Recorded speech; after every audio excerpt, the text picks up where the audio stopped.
Hello residents of MeepleTown, this is Dean, and today I'm going to be teaching you how to play Reef.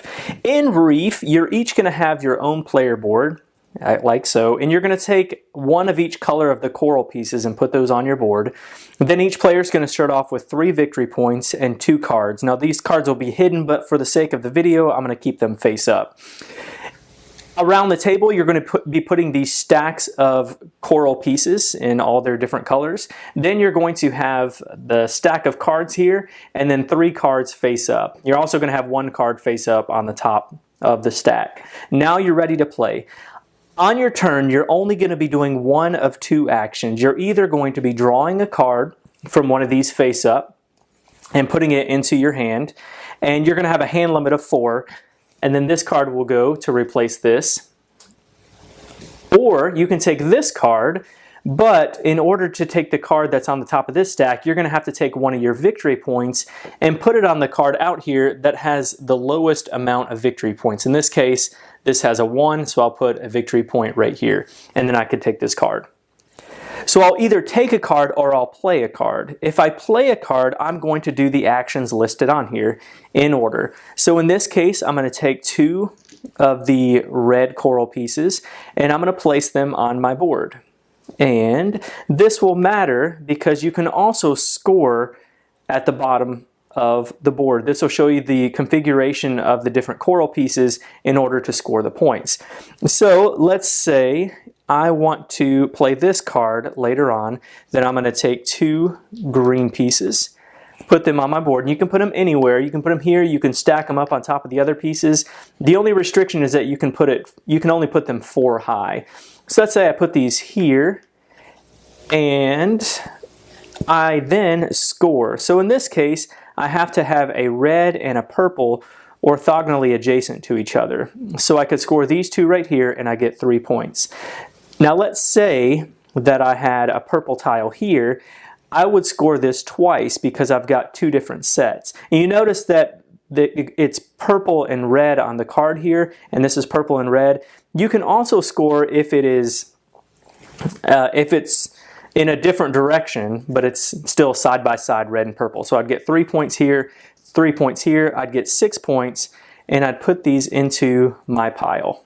And that would be my entire turn to either play a card or to draw a card. All right, now let me show you how some of these cards play out. This one says that I have to have 2 stacks next to each other that can be any color. Now this is from a top-down view.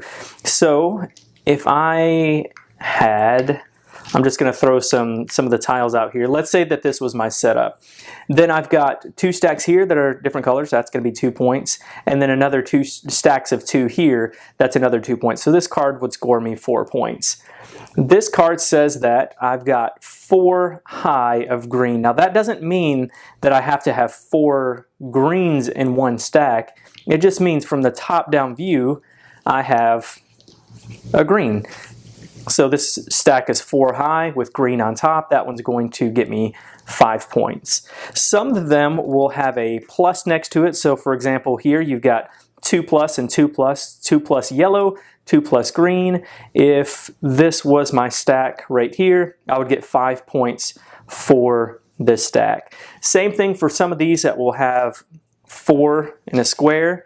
They don't all have to be on the same level. You just have to, from a top-down view, have 4 yellows. So this one, 1, 2, 3, 4, is going to get me 6 points.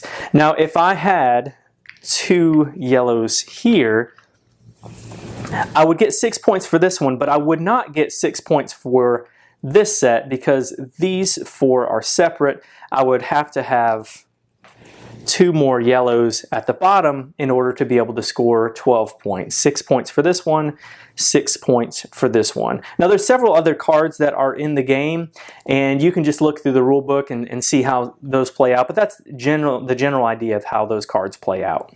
Now at the end of the game, one of these stacks will empty out. So once one of these stacks is emptied out, then I'll score just like normal, and then whatever cards that I have left in my hand after one of these stacks is gone, everyone will score these cards 1 time. So as I said earlier, I can score this one twice if I have this configuration. If it's the end of the game, I would only score this 1 point one time, even though I have multiple configurations of that.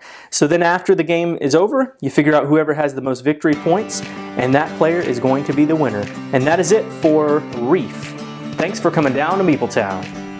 Thanks for joining us, and be sure to follow us on Twitter at MeepleTown Games, and connect with us on the MeepleTown Guild, Guild number 3407, at BoardGameGeek.com, and also subscribe to our podcast and YouTube channel.